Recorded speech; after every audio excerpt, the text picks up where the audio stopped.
Our last two topics, area between curves and arc length.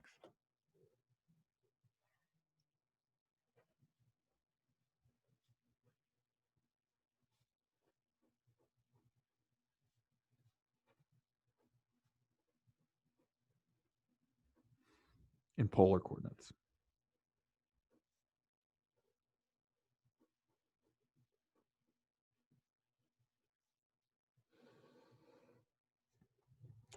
So remember our area under a polar curve where if we have, let's start off with like our cardioid.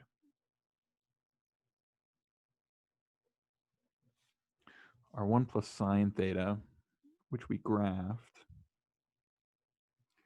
is around, looks like a circle in the top half, but then it kind of like dips down and does this upside down heart looking thing. And the way we're measuring area now is, since we're considering these circular radial graphs, instead of counting, vertical boxes, we're slicing like a pie. So we're slicing this way, and we're keeping slicing as our theta increases around the circle. And we're just adding up all the areas of the slices. And our area formula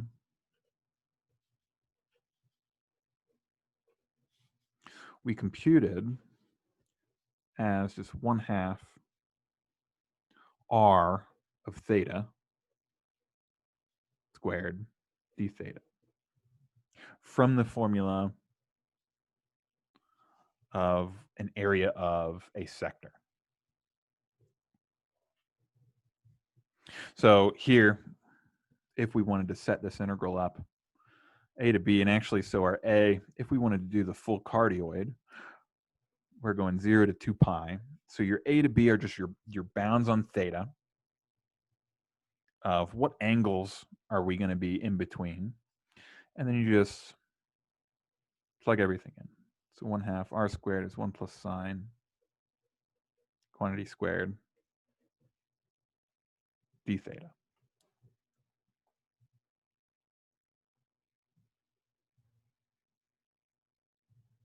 So that one we could compute out and do if we wanted to.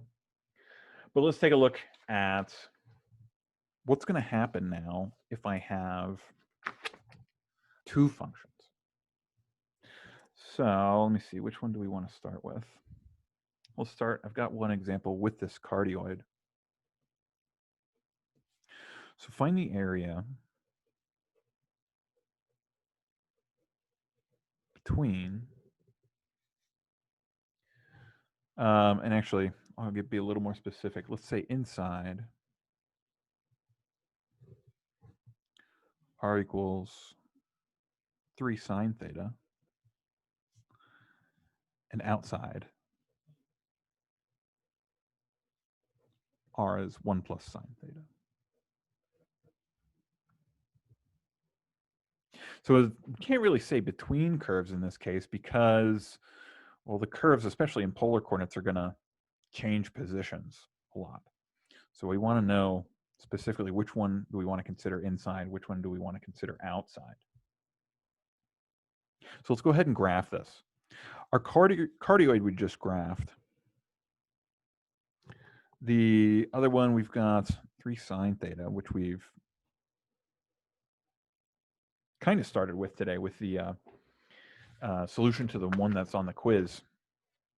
It's a circle, right? So anything's r is 3 sine theta, going to be a circle of radius 3 sitting above the x-axis.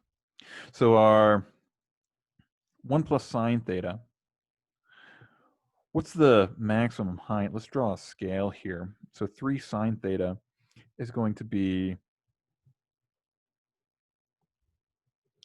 a circle of radius 3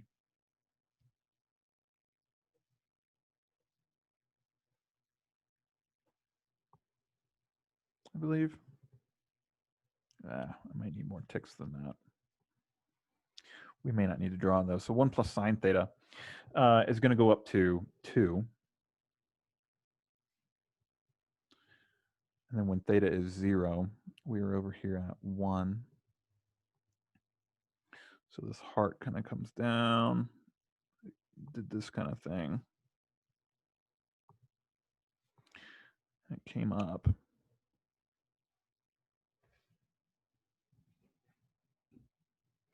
And then 3 sine theta.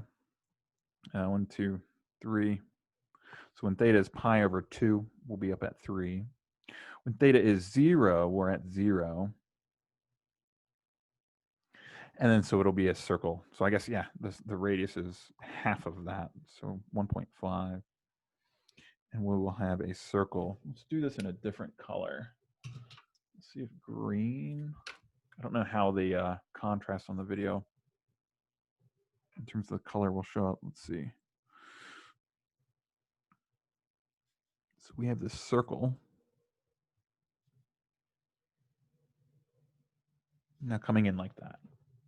And so this is R as 3 sine theta. And the cardioid is in pink.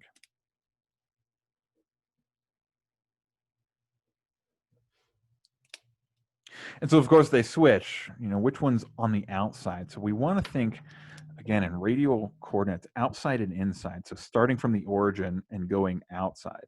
So over here, my cardioid's outside. Inside is the circle. And of course, in between here, we've got my outside is circle, inside is cardioid. So we are looking inside the circle.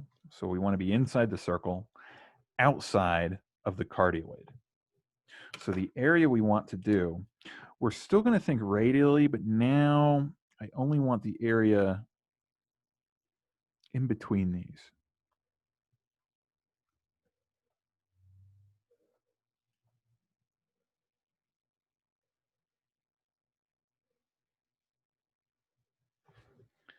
And so that's going to be the area we're looking for. Just like we did with curves, we want, well, what can we do? If my area is 1/2 r squared, d theta, I can find the area entirely inside the circle and then subtract off the area inside the cardioid. So what's our formula going to be? So inside the circle, it's going to be 1/2. Let's write it as the outside, so R out minus 1/2 the inside function. And if so we're subtracting off the area inside the function on the inside the inside function. And we can reduce the formula down to 1/2 R out squared minus Rn squared d theta.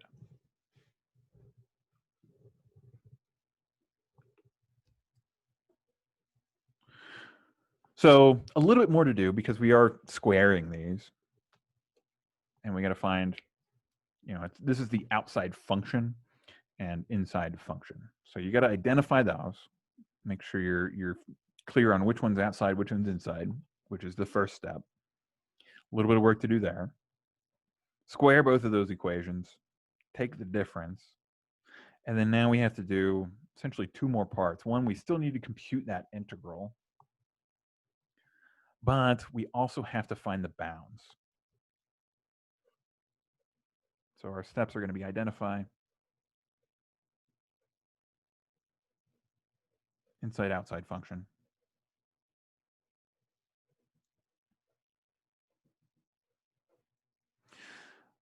I would say do the bounds next.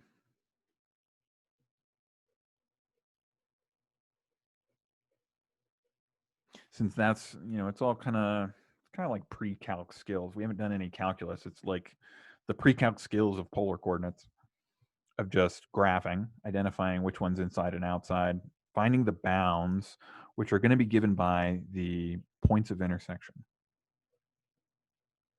So some work to do there.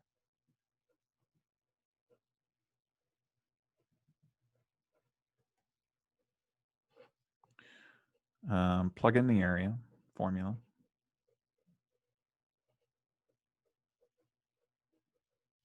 And then do the integral.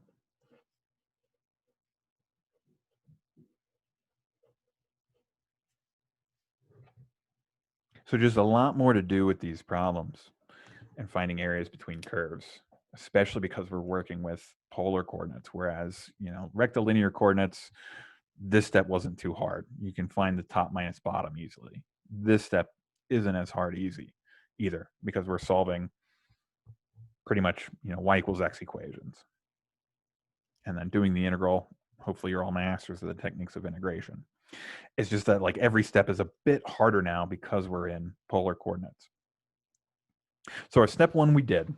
We graphed, we figured, we were told explicitly, be careful with the inside and outside labels because we are inside. This function is the outside function that we want to be inside of, and we want to be outside of the inside function.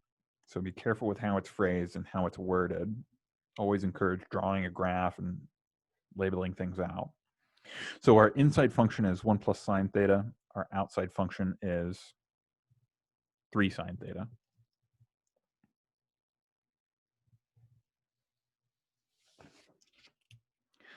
And how do I find the bounds of integration? What are we looking for? Well, my bounds start from here to here.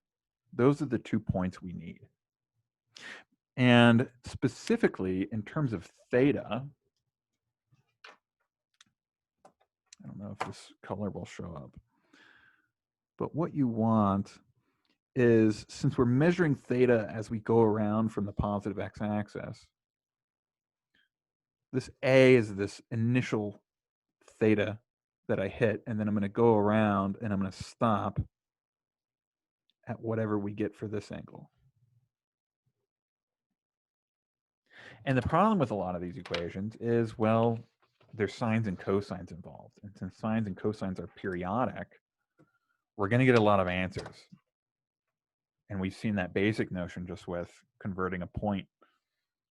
Finding tangent to theta is y over x.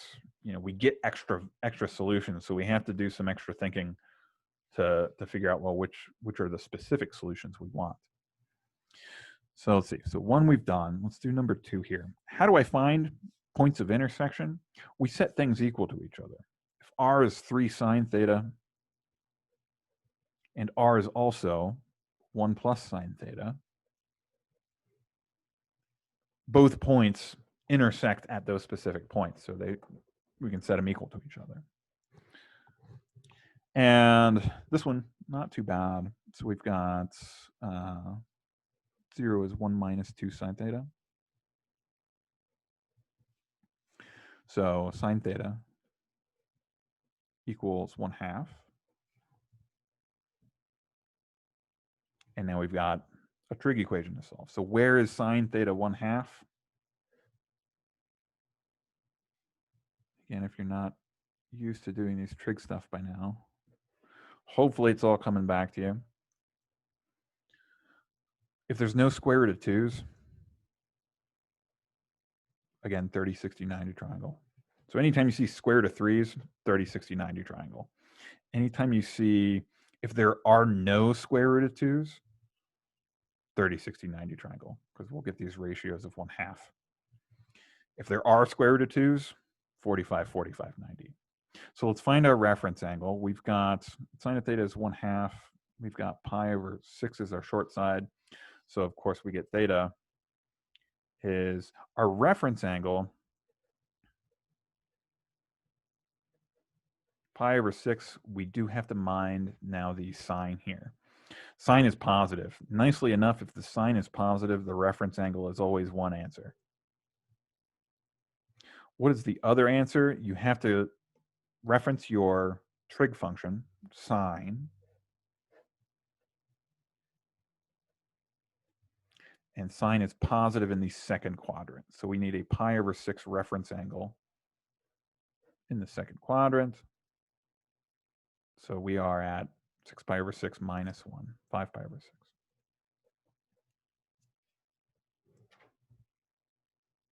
And those, of course, repeat periodically with 2 pi.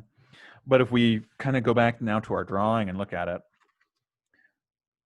pi over 6 will be that intersection. And then as I move around, 5 pi over 6 is the next one. So that's all we need. And those will be 2 good answers, or our 2 correct solutions for our bounds. And so now we just plug everything in and do the integrals. So what do we got? We've got our area is 1/2 the integral from pi over 6 to 5 pi over 6. Our outside function was 3 sine of theta minus the inside function was 1 plus sine of theta. We have to square both of those, take the difference,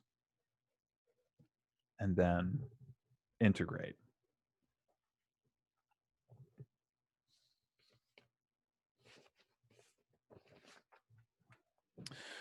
Let's see. So this was a book example. I think this one's doable. Again, with some of these arc length formulas and functions, sometimes the question is just set up an integral, set up the integral that represents the arc length. And then a lot of the homework problems, I think a lot of the web assigned problems and book problems say use technology to do the rest.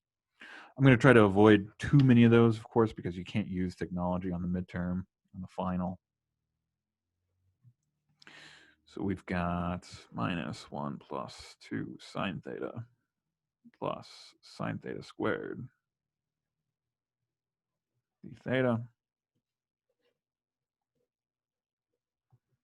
pi over 6 to 5 pi over 6. And we've got 9 sine squared theta minus 1. So remember to distribute that minus sign. 8 sine squared theta minus 1 minus 2 sine theta.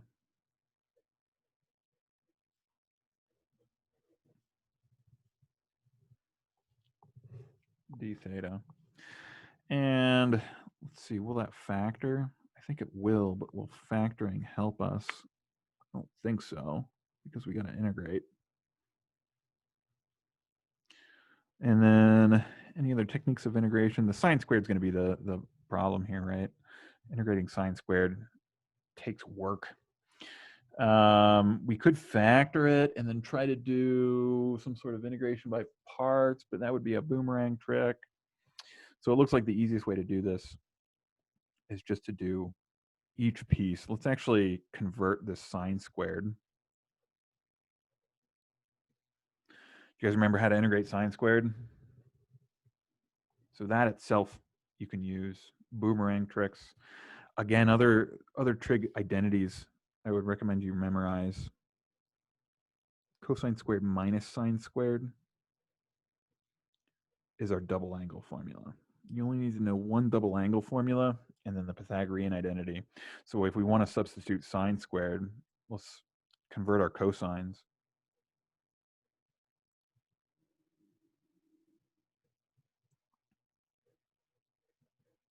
So we will get minus 2 sine squared is cosine 2 theta minus 1. And so sine squared theta is 1/2 times 1 minus cosine of 2 theta.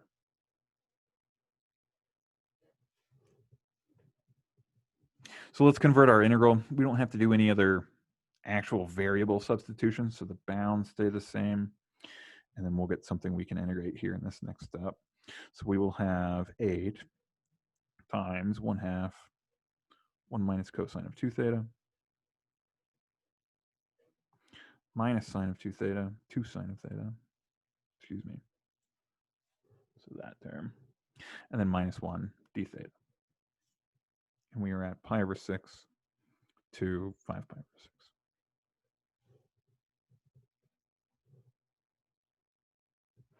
And then, let's see. So let's simplify and try to finish this one off real quick.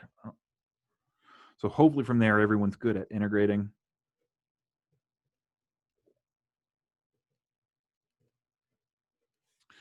we've just got 4 minus 4 cosine of 2 theta. And actually that constant here, 8 times 1/2 is 4. 4 times that 1 gives me 4, minus 1 gives me a 3. So let's go ahead and combine those constants. So we'll all in all have 3 minus 4 cosine of 2 theta minus 2 sine of theta d theta. Easy integral now, so we'll have 3 theta cosine of 2 theta negative 4 cosine of 2 theta should give me a sine of 2 theta. When I take derivative of sine, we will get cosine. So we'll still need that minus sign, and then the chain rule will give me a 2. So I need minus 2 sine of 2 theta minus 2 cosine theta. But when I take a derivative of cosine, I get minus sine, so I need to change that sign.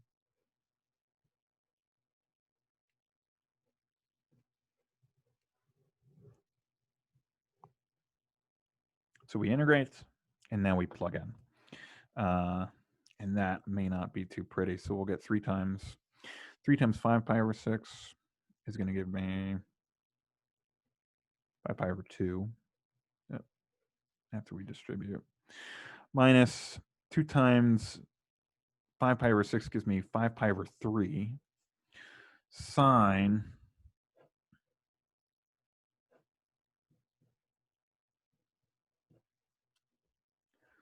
of pi over 3 gives me a square root 3 over 2. It is going to be, when I multiply that 2 again, 5 pi over 3, which is in quadrant 4. So it'll be negative. Sine's negative there. Plus 2 times cosine of 5 pi over 6, second quadrant, pi over 6 cosine is root 3 over 2. And cosine is negative in the second quadrant. That was the first evaluation minus the second evaluation, 3 times pi over 6 minus 2 times, now sine of pi over 3 gives me again square root of 3 over 2 plus 2 cosine of pi over 3, again square root of 3 over 2. Or excuse me, cosine of pi over 6 square root of 3 over 2.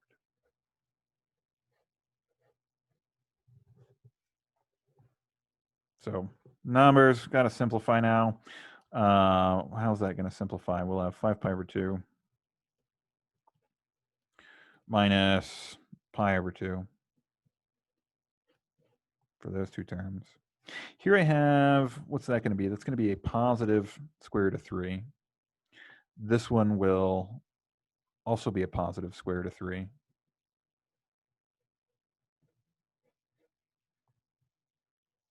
So I'm just matching up across because the denominators are easy. Right, 2 times 2 will cancel, negatives cancel, positive square root of 3. Same thing here. When I distribute that minus sign. Here I have a negative square root of 3. Here I have a negative square root of 3. So it looks like those will all cancel out. And what are we left with? Just 4 pi over 2 or 2 pi.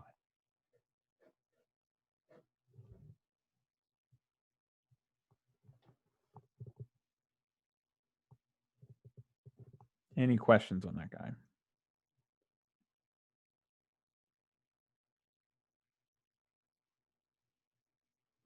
Okay, so let's go over arc length real quick, and then whatever time we have left, we can do some examples. And primarily, I want to not do so many of these integrals. I do want to go through the techniques of integration every once in a while, just to make sure everyone's following along and keeping those skills fresh. But for the rest of them, I think we'll just set up the integral, finding the bounds, finding the outside and inside curve, being able to identify stuff like that for areas between curves. So let me organize my papers here real quick. Get some more scratch paper.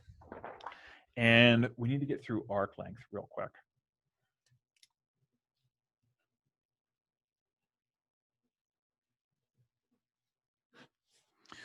So whenever we have an equation, r is a function of theta. I'm just going to generically write it r as r. r of theta. We could change the variable and say r is f of theta, but we consider just r as a function of theta. Well, we're given our polar equations of x and y.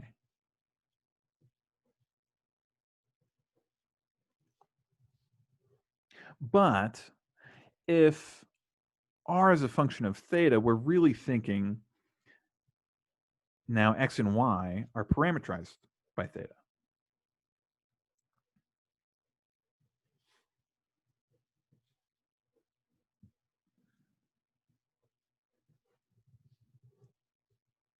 And so we can go through our derivative. So we're finding arc length. And remember, our generic formula for arc length, this is the best formula for arc length because it holds not only in 2 dimensions, but it holds in all cases and all parameterizations, and it extends easily to 3, 4, 5 dimensions. So if you have to take Calc 3, this is essentially the formula you will use. Square root of x prime of t squared plus y prime of t squared dt. And now instead of t's, we're just parameterized by theta. So the same formula is going to hold if I change all my t's to thetas. Ooh, no, sorry, that square root's not over the d theta. So what do we need to compute? We need to compute x prime of theta and y prime of theta. So dx d theta, we simply have now a product rule for both of these guys.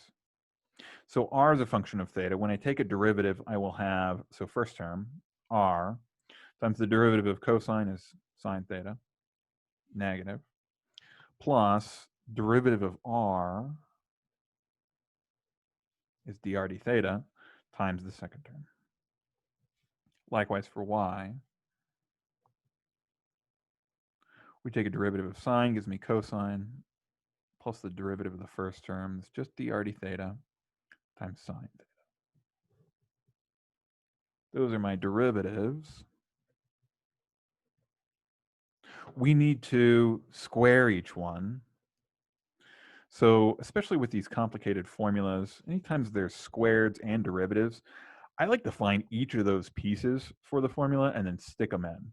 So we need dx d theta squared. So we found dx d theta. Let's also find dx d theta squared. Because sometimes the algebra will simplify after doing that. And then even as we add those two together, the algebra will simplify beyond that. So what do we get?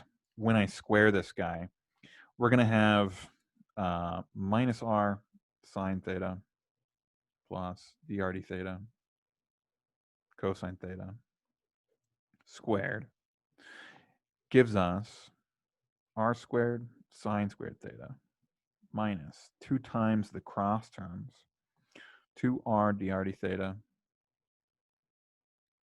sine theta cosine theta plus dr d theta squared cosine theta squared.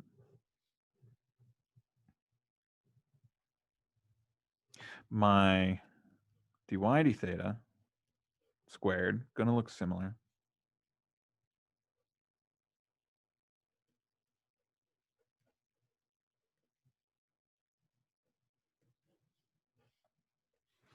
We will have r squared cosine squared theta. It's positive, so we'll have plus 2 times the cross terms, r d theta, sine theta cosine theta, and then again plus my n term squared, dr d theta squared, sine squared theta.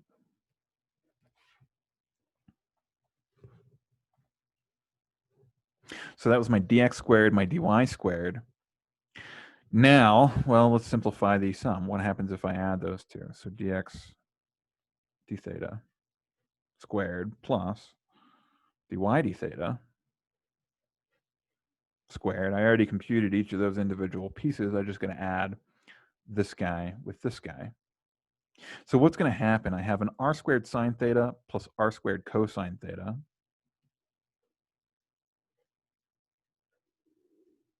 I can factor out that r squared, and nicely enough, we'll have r squared times sine squared plus cosine squared theta. That'll be those two terms. These two terms are just opposite. So negative 2r dr d theta, sine theta, cosine theta, positive. So this guy and that guy will cancel out. And then I just have to add these two. And again, I can factor out dr d theta squared times sine squared theta plus cosine squared theta. In other words, what are we left with? Just r squared plus dr d theta squared. And this is my dx d theta plus dy d theta squared. So I can replace everything under the square root, my x prime theta, dx d theta squared, dy d theta squared, with this guy. Now r as a function of theta. So the arc length in polar coordinates, we've just essentially just deduced a quicker formula where arc length is now going to be given by square root of r squared plus dr d theta squared.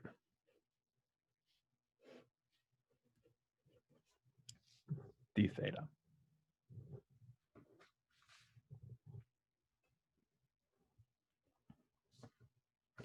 Examples. So let me find my sheets.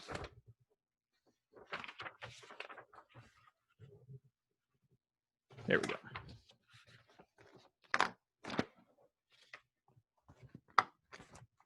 So length of the cardioid. Let's write an integral for it.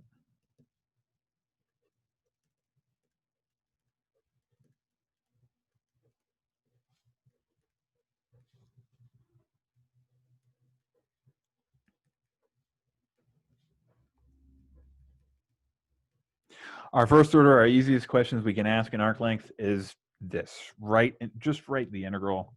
Don't worry about computing it. And so it's kind of like a check your understanding. Do you know the formula? Have you remembered the formula? And do you know how to do some of the basic calc computations? So we've got this cardioid again. R is 1 plus sine theta. What do I need for my formula? We need r squared.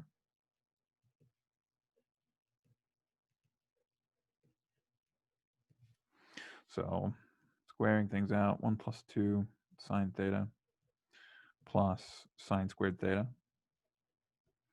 We need dr d theta squared. So in our steps, we need dr d theta first. Sorry, just cosine theta. Of course, that 1 drops off. And then dr d theta squared, cosine squared theta. Nothing too problematic there. Those computations were fairly easy. And now we just plug those guys into our formula. So our length is the integral of, let's see, r squared 1 plus 2 sine theta plus sine squared theta plus dr d theta squared. It's just cosine squared theta.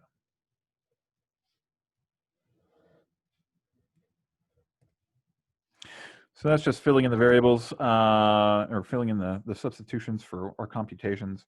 We do need to find the starting and end values. Let's go ahead and simplify this real quick since it simplifies easily. Our sine squared plus cosine squared is 1. So we just get 2 plus 2 sine theta d theta. That is our integrand. What are the bounds?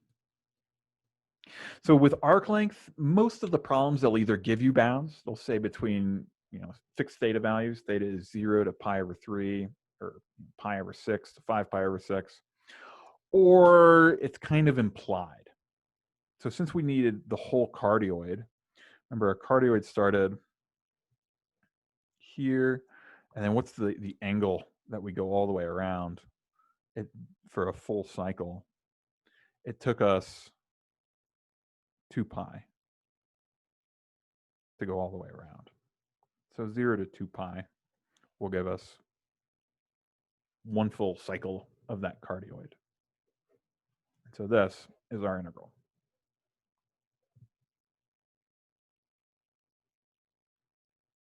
And of course, we can't really integrate that because of the square root. You'd have to use some sort of technology to compute that guy.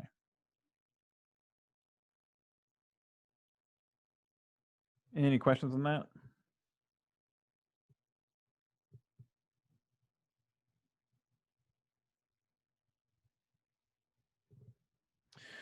Okay, so let's do one more. Let's say we have an exact length.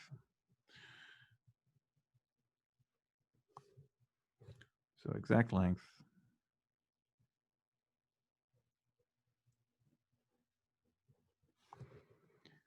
of, and so anytime we're computing exact length, hopefully the functions are easy enough that we can actually compute. R is equal to 3 sine theta. And they give us bounds in this case. Theta is between 0 to pi over 3. So this was just a circle sitting on the top half of the plane. I don't think the computation should be too bad. So we got to compute our r squared, and then we need to compute drd theta squared.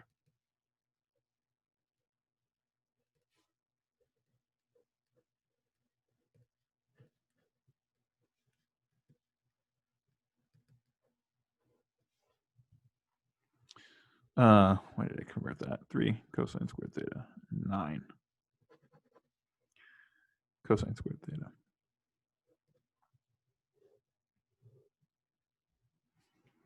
And so our arc length, we're given the bound 0 to pi over 3. And then we've got square root of r squared plus drd theta squared.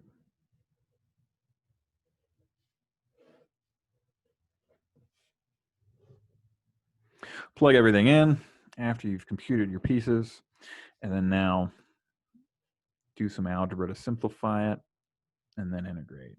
So we'll just get square root of 9, 3d theta, and we'll just get 3 theta between 0 to pi over 3.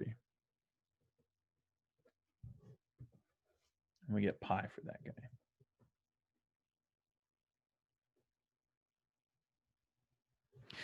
Other examples. Let's see, so we've got r is equal to e to the 2 theta.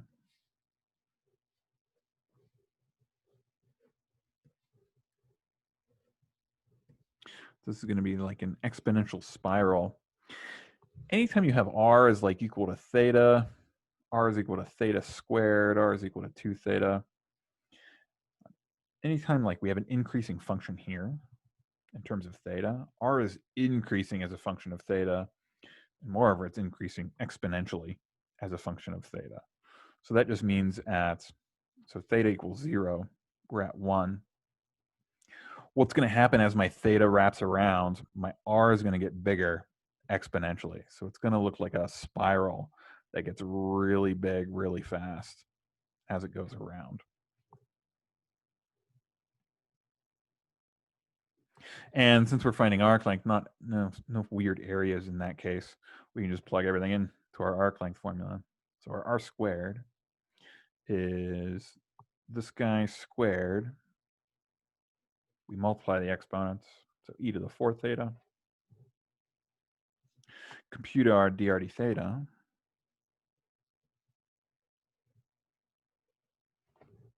Two e to the 2 theta. And then, of course, drd theta squared 4 e to the 4th theta. We need to add those two together underneath a square root and integrate. Bounds are given again in this case. So square root of r squared plus drd theta squared is just going to give me 5 e to the 4th theta.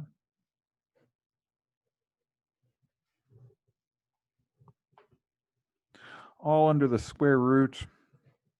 So that'll be a square root of 5 times square root of e to the 4th theta. I can pull out of the square root, simplify those exponents. So e to the 2 theta. And then integrate and evaluate. So what do we get? Square root of 5 over 2 e to the 2 theta from 0 to 2 pi.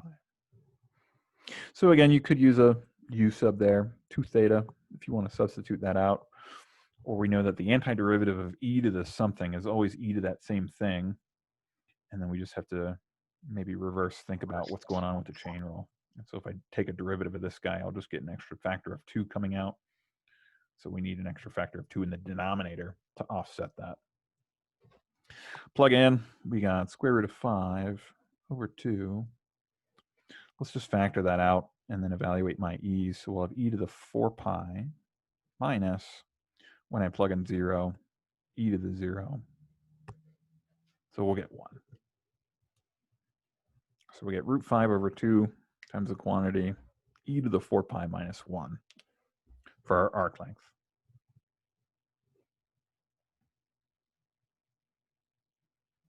Any questions on those guys?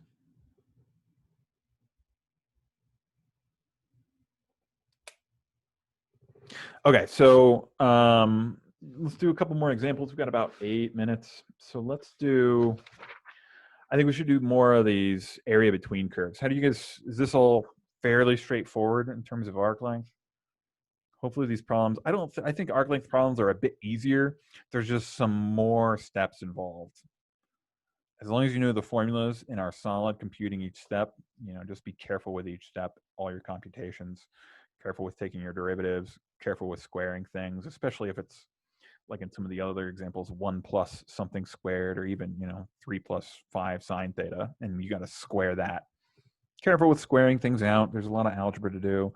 Then you got to add your squared components together and do some algebra to simplify, and then do your antiderivatives if you need to evaluate the integral.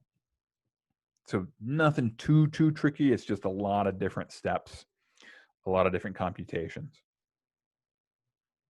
Let's practice a little bit more with these area between curves.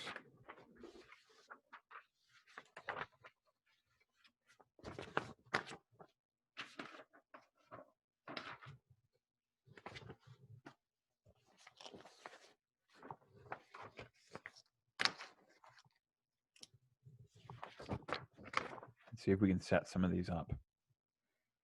So this is why graphing was good practice. I will say I think there's at least one graphing question on the midterm. It's matching. So it's like, here's a function. What should its graph look like? And you kind of have to match and look at which of the multiple choice answers is the graph of the function in polar coordinates. So practice those skills for sure, because we're just going to keep using them with these arc length and especially with these area in between curves. We've got, find the area between 3 plus 2 cosine theta. Sorry, r equals 3 plus 2 cosine theta, and r equals 3 plus 2 sine theta.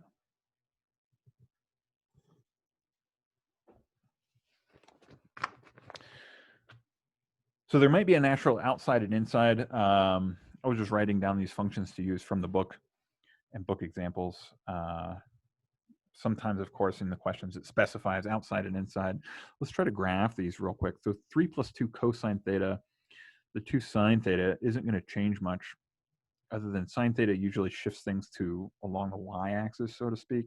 Cosine theta is our x, right? X is related to our cosine theta. Our sine is related to our y in our substitution. So you kind of want to think the graph of this is going to be a little more in the x direction. Graph of this is maybe a little more in the y direction in the way they're oriented. Like if I didn't have the plus 3, r is equal to 2 cosine theta, circle on the x side. R is equal to just 2 sine theta, circle on the y side. The pluses throw things off a little bit. Let's see how much time we got. We don't have a lot of time. So let's just use Desmos to graph this real quick. These should look like cardioids. Limesons have been other ones. I don't know if those have come up yet. I don't know when you guys' web assigns do for this. Other than those cardioids that we saw, sometimes as you see how it bounced where that heart was, sometimes graphs can do, instead of coming up to a heart, they'll do these loop things. And then other times they'll just be flatter. Instead of coming up to a full point, it'll kind of like level off and do something like that and not actually even make it back to that. And those all depend on the relative values of the scaling factor in front of the sine or cosine and that constant. So, and of course, the sine's going to put them in the direction of the y. If I have a cardioid that looks like this, sort of along the x direction, this is something like 1 plus cosine theta. So take a look at all these. If you want extra practice, always open up the book. I think there's almost always matching sections in any of these type of graphing. Let's pull up Desmos real quick.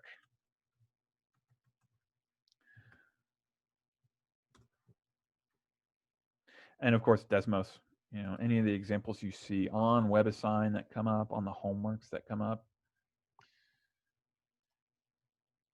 Let's see, let me share my screen here.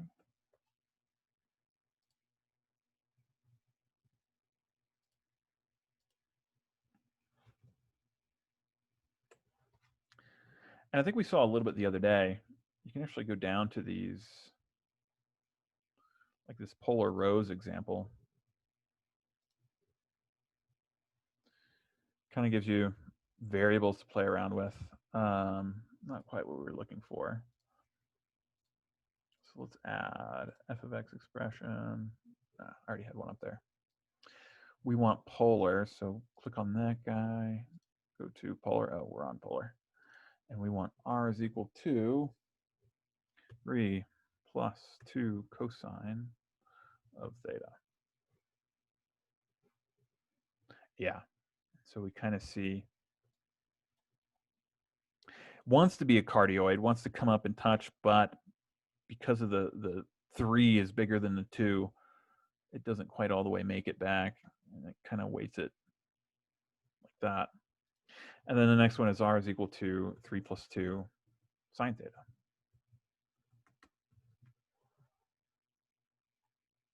And so we get a cardioid, or not a cardioid, but sort of a oblong cardioid in the y direction, right? Because we've got our sine there.